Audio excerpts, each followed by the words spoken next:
قانون العمل الجديد شكل مجلس تاني اسمه المجلس الأعلى لتخطيط وتشغيل القوى العاملة في الداخل والخارج. إيه المجلس ده وإيه حكايته؟ قال لك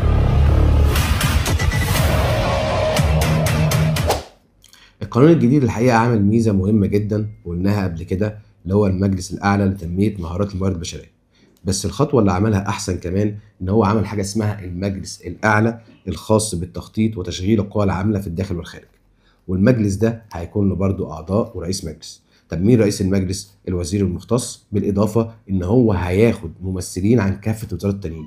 طب المجلس ده خاص بإيه أو هيعمل إيه؟ قال لك عشان نقدر نحدد الاحتياجات من العمالة في المستقبل، وعشان كمان نشوف الماركت حاليا محتاج إيه، والأهم من ده كله نحدد سعر السوق أو المرتبات هل بتماتش مع الوظائف ولا لأ. فالمجلس ده هيكون له دور مهم جدا وحيوي جدا في الفترة اللي جاية. المجلس ده مش بيغطي بس العمال، ده بيغطي العمال وذوي الاحتياجات الخاصة والأقدام وغيره، وراعى حاجات كتيرة جدا بالتفصيل هنعرفها إن شاء الله الحلقة الجاية.